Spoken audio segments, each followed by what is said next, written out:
نه د صحت سہولت شته، نه د تعلیم سہولت شته، نه امن شته، نه روزګار شته، نه صحت شته او ته په ما باندې ټیکس راولې. هیڅ کله هم دا ټیکس نه منم.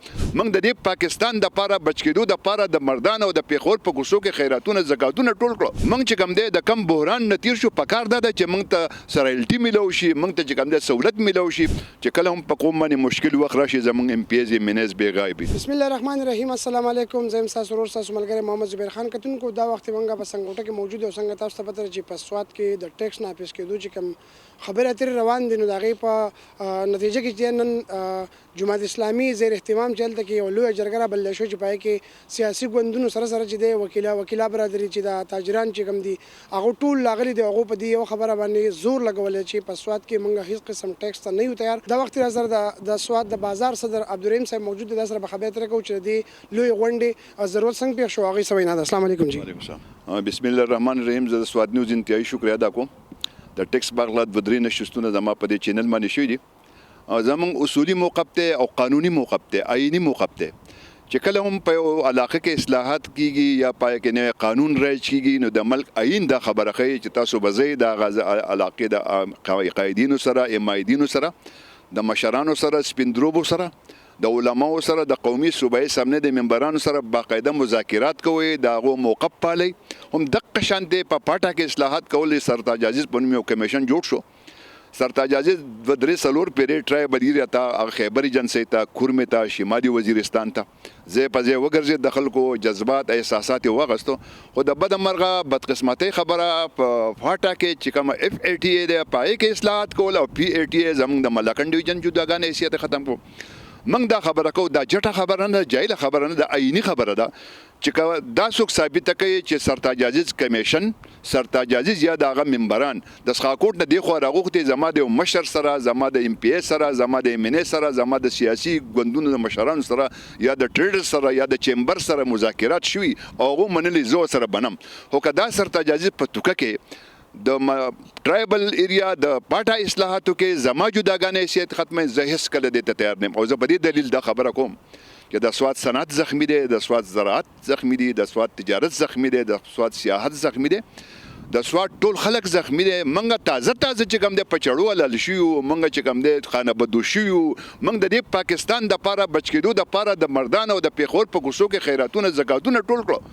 موږ چې کوم دی د کم بحران نه تیر شو، پکار دا ده چې موږ ته سرایلټي میلو شي، موږ ته چې کوم دی سہولت میلو شي، په اسانه اقساطو موږ ته قرضې میلو شي.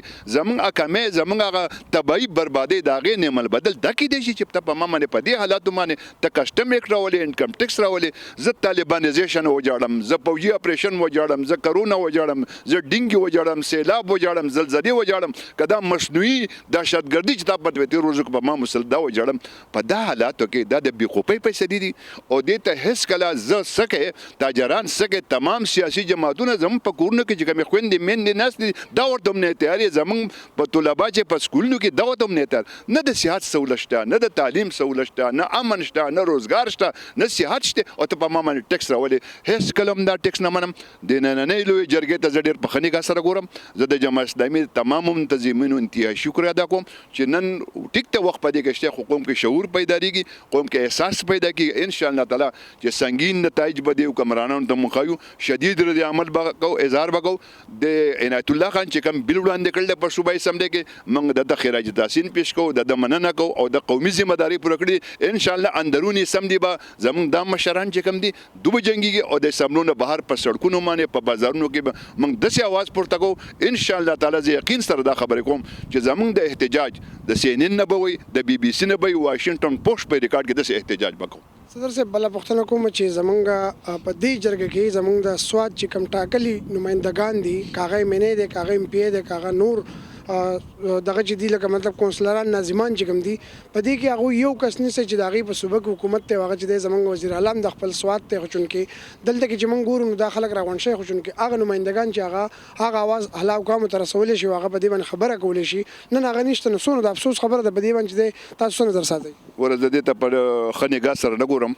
او ماته پته نشته چې د حکمران جماعت کسان ته دعوت ورکړي کنه خو بهر حال ټول ورکړي غول به ورکړي نو پکار دا چې د قومي ذمہ داری دا قوم په باندې ټرست کړل اعتماد ورکړي د غول عزت ورکړي احترام ورکړي کوم جنن په مشکل وخت کې د په دې وخت کې رانه کله برازي زه په دې معنی انتهایی د 2000 کوم چې کله هم په قوم باندې مشکل وخت راشي زمونږ ام پی ایز منیز بے غایبی زه دا پرزور مطالبه کوم چې راشي میدان ته تاسو زموږ مشران قوم په تاسو اعتماد کړي تاسو مخکې موږ به در پسیو خدا کم اکټ لپاره چې د حکمرانان سټیټ سوچ کوي زما خیال چې کدا راغی نو د قوم په تباہی بربادي طرف لاړ شي نن اسیم د سواد بزنس د سواد کاروبار د سواد صنعت زراعت هر څه تباہ برباد دي او کدا موږ د دې خبرې متحمل نشو کېدای چې موږ ټیکس برداشت کوو انکم ټیکس دلته لاګو شي ډیره مننه کتونکو د صدر صاحب خبر تاسو ورته یقینا چې ډیر د افسوس خبره ده چې زموږ په سواد کې کوم ګرانی روان ده زموږ چې کوم د ټیکسونو خبر روان دي دا زموږ د سواد زموږ د ملکن ډیویژن سره چې یو انتهایی ظلم دی ولې چې دلته کې د خلک په ډیر مختلفو اپتونو کې چې د غزه بلې شوی دي خلکو ته د مشکلات را مخې ته چونکو وز زمونږ